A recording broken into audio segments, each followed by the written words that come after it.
मेरा नाम एस्ट्रिड लैंगवर्थ है और जो मैं आपके साथ साझा करने जा रही हूँ उसने मेरी जिंदगी को हमेशा के लिए बदल दिया।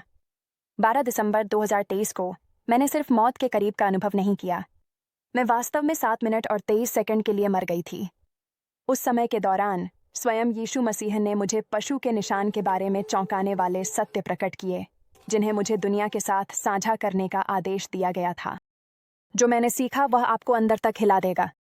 लेकिन इससे पहले कि मैं आपको उन अविश्वसनीय रहस्यों के बारे में बताऊं जो मुझे प्राप्त हुए, मुझे आपको यह समझने की आवश्यकता है कि मैं वहां कैसे पहुंची। मैं सिएटल में एक सफल मार्केटिंग कार्यकारी थी और एक ऐसी जिंदगी जी रही थी जिसे अधिकांश लोग धन्य मानते। मैं नियमित रूप से चर्च जाती थी और खुद को एक अच्छा ईसाई मानती थी, लेकिन अब पीछे मुड़कर देखती हूँ तो समझती हूँ कि मेरा विश्वास वास्तव में कितना सतही था। मैं बस औपचारिकताएं निभा रही थी, चेकलिस्ट पूरी कर रही थी, लेकिन वास्तव में मसीह के लिए नहीं जी रही थी। वह मंगलवार की सुबह किसी अन्य दिन की तरह ही शुरू हुई। मैं एक महत्वपूर्ण ग्राहक बैठक के लिए जा रही थी। मेरा मन प्रस्तुतियों और तिमाही रिपोर्टों में व्यस्त था। सड़कों पर सुबह की बारिश से फिसलन थी, लेकिन मुझे कोई चिंता नहीं थी। मैंने इस रास्ते पर सैकड़ों बार गाड़ी चलाई थी। जैसे ही मैं पाइन और 5th एवेन्यू के चौराहे के पास पहुंची, मुझे यह नहीं पता था कि मेरी जिंदगी हमेशा के लिए बदलने वाली है। आखिरी चीज जो मुझे याद है वह थी लाल रंग की चमक जो लाइट को पार कर रही थी और धातु की भयानक आवाज। और फिर कुछ नहीं। जो कुछ भी उसके बाद हुआ उसे शब्दों में बयां करना मेरे लिए मुश्किल रहा है। आप उन रंगों का वर्णन कैसे करते हैं जो पृथ्वी पर मौजूद नहीं है? आप उन संवेदनाओं को कैसे समझाते हैं जिन्हें महसूस करने के लिए मानव शरीर नहीं बनाए गए हैं? लेकिन मैं अपनी पूरी कोशिश करूंगा, क्योंकि दूसरी तरफ रहते हुए मैंने जो सीखा वह साझा न करना बहुत महत्वपूर्ण है। पहली चीज जो मुझे महसूस हुई वह थी दर्द की अनुपस्थिति। एक पल में मैं अत्यधिक पीड़ा में था और अगले ही पल मैंने खुद को हवा से भी हल्का महसूस किया। मैंने खुद को अपने शरीर के ऊपर तैरते हुए पाया, देख रहा था कि कैसे पैरामेडिक्स मुझे पुनर्जीवित करने के लिए बेताबी से काम कर रहे थे। मैं सब कुछ पूरी स्पष्टता के साथ देख सकता था। देखने वालों की बढ़ती भीड़, मेरी कार की मुड़ी हुई धातु, पहले उत्तरदाताओं के दृढ़ चेहरे। लेकिन अजीब बात यह थी कि मैं पूरी तरह से शांति में महसूस कर रहा था। फिर सब कुछ बदल गया। मेरे सामने का धरती का दृश्य धुंधला होने लगा और मैं एक ऐसी रोशनी की ओर खींचने लगा जो मैंने पहले कभी नहीं देखी थी। यह सिर्फ चमकदार नहीं था, यह जीवित था, प्रेम, ज्ञान और उद्देश्य से धड़क रहा था। जैसे ही मैं उसकी ओर बढ़ा, मैंने वह सुना जिसे मैं केवल स्वर्गीय संगीत के रूप में वर्णित कर सकता हूँ। हजारों की संख्या में आवाजें पूर्ण सामंजस्य में गा रही थीं, भाषाएं धरती की भी और दिव्य भी। तभी मैंने उसे देखा। यीशु मसीह मेरे सामने खड़े थे, किसी भी चीज से अधिक वास्तविक और उपस्थित जो मैंने कभी अनुभव की है। उनकी उपस्थिति अत्यधिक थी, डरावने तरीके से नहीं, बल्कि उसकी शक्ति और प्रेम के कारण। उनकी आंखों में अनंतता का भार था, फिर भी वे मुझ पर इतनी व्यक्तिगत कोमलता से देख रहे थे कि मुझे पूरी तरह से जाना और पूरी तरह से प्रेम किया हुआ महसूस हुआ। एस्ट्रिड, उन्होंने कहा, और उनकी आवाज मेरे अस्तित्व के हर तंतु में गूंज उठी। ऐसी चीजें हैं जो तुम्हें देखनी चाहिए, ऐसे सत्य हैं जिन्हें तुम्हें साझा करना चाहिए। जो अगला हुआ वह एक दिव्य प्रस्तुति देखने जैसा था, लेकिन इसे अपनी आंखों से देखने के बजाय मैंने सब कुछ सीधे अपनी आत्मा में अनुभव किया। यीशु ने मुझे निकट भविष्य के दृश्य दिखाए, और जो मैंने देखा उसने मुझे भयभीत भी किया और मुझे ज्ञान भी दिया। मैंने देखा कि लोग स्वेच्छा से उन चीजों को स्वीकार कर रहे थे जो तकनीकी प्रगति के रूप में दिखाई दे रही थीं। उनके हाथों या माथे में छोटे चिप्स लगाए जा रहे थे। ये उपकरण सुविधा, सुरक्षा और जुड़ाव का वादा कर रहे थे। इन्हें मानव विकास के अगले चरण के रूप में प्रचारित किया गया था, जीवन को सरल बनाने और एक अधिक कुशल समाज बनाने का तरीका। लेकिन यीशु ने इन नवाचारों के पीछे की भयावह सच्चाई का खुलासा किया। ध्यान से देखो, उन्होंने मुझसे कहा, क्योंकि यह वह है जो मेरे बच्चों को समझना चाहिए।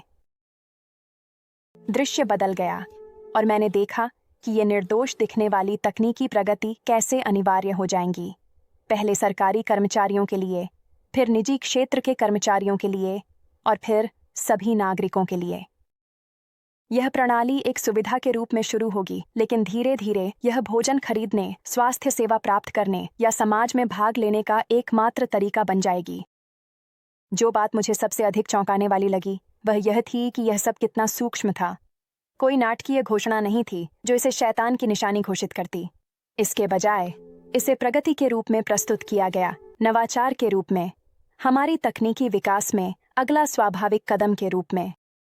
लोगों को मजबूर नहीं किया जा रहा था, वे इसे प्राप्त करने के लिए उत्सुकता से कतार में खड़े थे।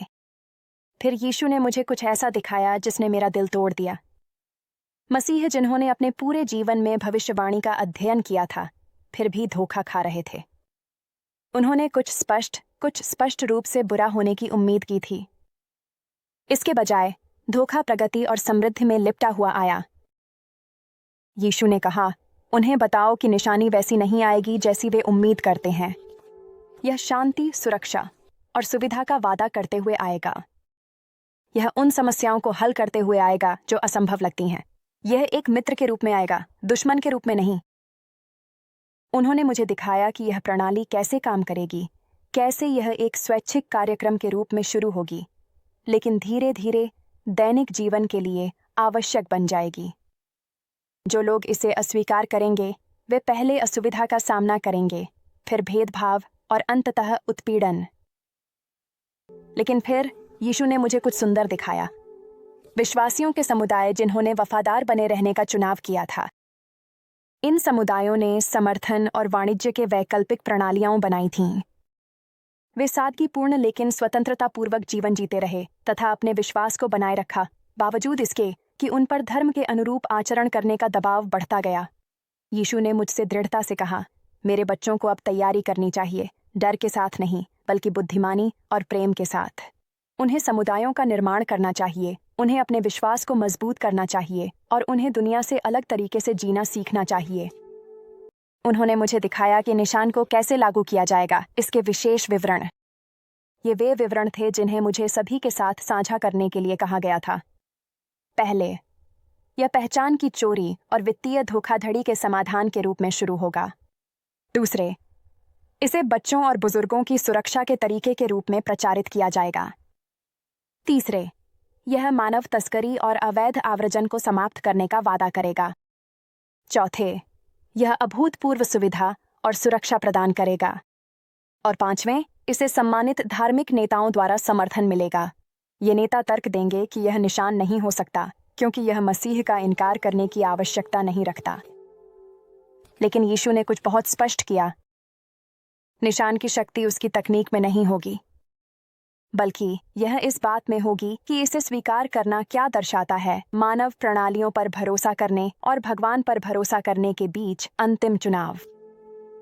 जैसे जैसे ये दृष्टांत जारी रहे, यीशु ने इन घटनाओं के समय के बारे में और समझाया। हालांकि उन्होंने मुझे विशिष्ट तिथियां नहीं दी, यह याद दिलाते हुए कि कोई भी दिन या समय नहीं जानता, उन्होंने मुझे देखने के लिए संकेत दिखाए।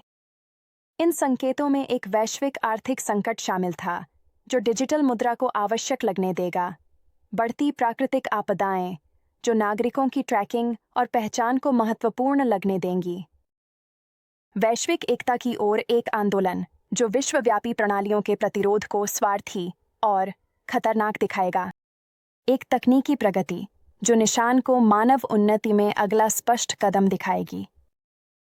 लेकिन यीशु ने जिस पर सबसे अधिक जोर दिया वह स्वयं निशान नहीं था। यह वह तैयारी थी जो विश्वासियों को अब करनी थी। उन्होंने मुझे दिखाया कि मसीह को विशेष कार्यवाही कैसे करनी चाहिए। पहला, प्रार्थना और बाइबल अध्ययन के माध्यम से भगवान के साथ अपने व्यक्तिगत संबंध को मजबूत करें। दूसरा, अन्य विश्वासियों के साथ मजबूत, सहायक समुदायों का निर्माण करें। तीसरा, व्यावहारिक कौशल सीखें जो उन्हें प्रणाली से स्वतंत्र रूप से जीने में मदद करें। चौथा, वस्तुओं और सेवाओं के व्यापार के वैकल्पिक तरीके विकसित करें। और सबसे महत्वपूर्ण, अडिग विश्वास को विकसित करें कि भगवान प्रदान करेंगे। फिर यीशु ने मुझे कुछ ऐसा दिखाया जिसने मुझे आंसुओं में ला दिया। निशान को स्वीकार करने के शाश्वत परिणाम। यह केवल सांसारिक सुविधा या जीवित रहने के बारे में नहीं था, यह शाश्वत आत्माओं के बारे में था। निशान उन लोगों को मौलिक रूप से बदल देगा जिन्होंने इसे स्वीकार किया। उनके भगवान के साथ संबंध को इस तरह से तोड़ देगा जिसे वापस नहीं किया जा सकता। यीशु ने गहरी करुणा के साथ बात की। उन्हें बताओ कि कोई भी सुविधा उनकी आत्मा के लायक नहीं है। उन्हें बताओ कि मैं उन लोगों के लिए प्रदान करूंगा जो विश्वास योग्य बने रहेंगे। उन्हें बताओ कि डरें नहीं, क्योंकि मैं हमेशा उनके साथ हूं, युग के अंत तक भी। उन्होंने मुझे दिखाया कि कैसे कुछ विश्वासियों को शहीदता का सामना करना पड़ेगा बजाय इसके कि वे निशान को स्वीकार करें। उनका बलिदान दूसरों को दृढ़ रहने के लिए प्रेरित करेगा। लेकिन उन्होंने मुझे यह भी दिखाया कि कैसे वह उन कई लोगों के लिए अलौकिक रूप से प्रदान करेंगे जिन्होंने निशान को अस्वीकार कर दिया, जैसे उन्होंने जंगल में इजरायलियों के लिए मन्ना प्रदान किया था। फिर दृष्टि ने मुझे कुछ अप्रत्याशित दिखाने के लिए मोड़ लिया कि कैसे निशान लोगों को आध्यात्मिक रूप से प्रभावित करेगा। जिन्होंने इसे स्वीकार किया वे तुरंत यह नहीं समझ पाएंगे कि उन्होंने क्या किया है। धीरे धीरे उनकी आध्यात्मिक सत्य को समझने की क्षमता कम हो जाएगी। उनके दिल कठोर हो जाएंगे, अचानक नहीं बल्कि धीरे धीरे, जब तक कि वे पवित्र आत्मा की प्रेरणा को महसूस नहीं कर सकेंगे। यीशु ने समझाया कि यह निर्णय अपरिवर्तनीय क्यों था। इसने मूल रूप से किसी व्यक्ति की भगवान के प्रति प्रतिक्रिया करने की क्षमता को बदल दिया। यह केवल बाहरी तकनीक के बारे में नहीं था, यह एक आंतरिक परिवर्तन के बारे में था जिसे पूर्ववत नहीं किया जा सकता था। लेकिन फिर उन्होंने मुझे कुछ सुंदर दिखाया। यह परीक्षा का समय अभूतपूर्व पुनरुत्थान का समय भी होगा। जैसे जैसे विश्व प्रणाली भगवान के विरोध में अधिक स्पष्ट होती जाएगी, कई लोग सत्य को पहचानेंगे और मसीह की ओर मुड़ेंगे। मैंने पवित्र आत्मा की शक्तिशाली गतिविधियां देखीं, विशेष रूप से युवाओं के बीच। ये युवा डिजिटल चिह्न को अस्वीकार करेंगे और यीशु के साथ प्रामाणिक संबंध को प्राथमिकता देंगे। दृष्टि जारी रही मुझे कठिन दृश्य दिखाते हुए। परिवार के सदस्य एक दूसरे को चिह्न स्वीकार करने के लिए मनाने की कोशिश करेंगे। नियोक्ता इसे आवश्यक करेंगे।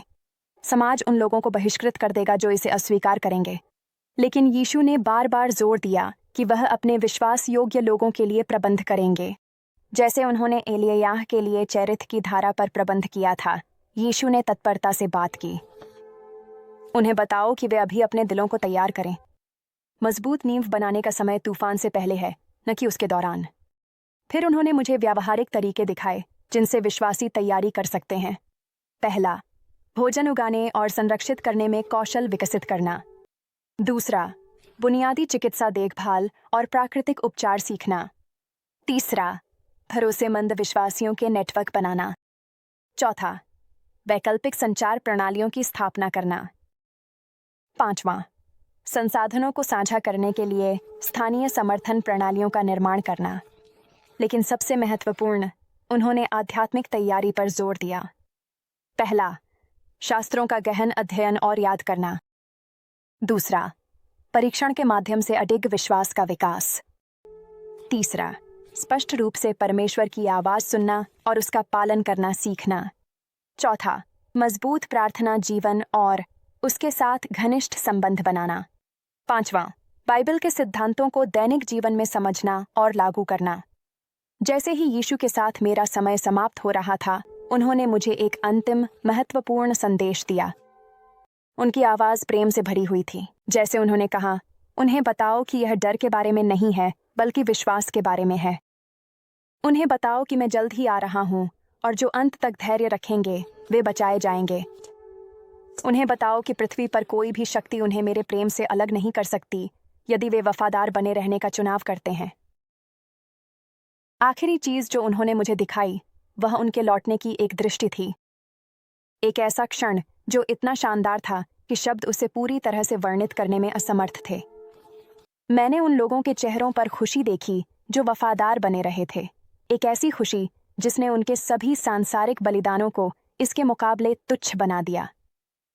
फिर अचानक मैंने खुद को वापस खींचा हुआ महसूस किया। स्वर्गीय संगीत धुंधला होने लगा। और अगली बात जो मुझे पता चली, मैं अस्पताल के बिस्तर पर सांस लेने के लिए हाँफ रहा था और मेरे चारों ओर चकित चिकित्सा कर्मचारी थे जो मुझे मृत घोषित करने वाले थे। डॉक्टरों ने मेरी रिकवरी को एक चमत्कार कहा और चिकित्सा दृष्टिकोण से यह था। मैं 7 मिनट से अधिक समय तक क्लिनिकली मृत था। सभी चिकित्सा समझ के अनुसार मुझे गंभीर मस्तिष्क क्षति होनी चाहिए थी। इसके बजाय मैं शारीरिक रूप से पूरी तरह से ठीक था, लेकिन आध्यात्मिक और भावनात्मक रूप से मैं बदल गया था। उस दिन से मेरा जीवन इस बात को साझा करने के लिए समर्पित हो गया है जो यीशु ने मुझे प्रकट किया। कुछ लोग मेरे अनुभव को खारिज कर देते हैं और यह ठीक है। मैं यहाँ किसी को मनाने के लिए नहीं हूँ। मैं यहाँ यह साझा करने के लिए हूँ कि मैंने क्या देखा और सुना, जैसा कि मुझे करने का आदेश दिया गया था। सबसे महत्वपूर्ण बात जो मैं आपको समझाना चाहता हूँ वह यह है, पशु का चिन्ह एक स्पष्ट रूप से बुरे प्रणाली के रूप में नहीं आएगा जिसे आसानी से अस्वीकार किया जा सके। इसके बजाय यह वास्तविक समस्याओं के समाधान के रूप में आएगा जिसे विश्वसनीय नेताओं द्वारा समर्थन मिलेगा और जनता द्वारा अपनाया जाएगा। धोखा सूक्ष्म होगा। यही कारण है कि आध्यात्मिक विवेक इतना महत्वपूर्ण है। लेकिन आशा है, यीशु ने मुझे दिखाया कि वह उन लोगों के लिए प्रबंध करेंगे जो विश्वास योग्य बने रहेंगे। वह उन लोगों को बुद्धि देंगे जो इसे खोजते हैं, उन लोगों को शक्ति देंगे जो इसके लिए प्रार्थना करते हैं, और उन लोगों के लिए प्रबंध करेंगे जो उन पर विश्वास करते हैं। आने वाले समय चुनौतीपूर्ण होंगे, लेकिन वे परमेश्वर की आत्मा के अभूतपूर्व कार्यों से भी भरे होंगे। जैसे ही मैं इस विवरण को समाप्त करता हूँ, मैं उस पर जोर देना चाहता हूँ जो यीशु ने मुझसे बार बार कहा। यह संदेश डर पैदा करने के लिए नहीं है, बल्कि विश्वासियों को आने वाले समय के लिए तैयार करने के लिए है। यह हमारे विश्वास को गहरा करने, हमारी समुदायों को मजबूत करने का आह्वान है। और सबसे महत्वपूर्ण बात, यीशु के साथ ऐसा घनिष्ठ संबंध विकसित करना कि जब महत्वपूर्ण निर्णय लेने की आवश्यकता हो तो हम उनकी आवाज़ स्पष्ट रूप से सुन सकें।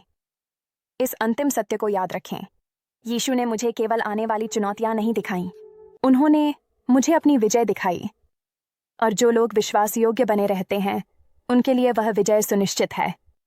चुनाव हमारा होगा, अस्थायी, सांसारिक सुविधा या मसीह के साथ अनंत जीवन। जब समय आए तो हम सभी समझदारी से चुनाव करें।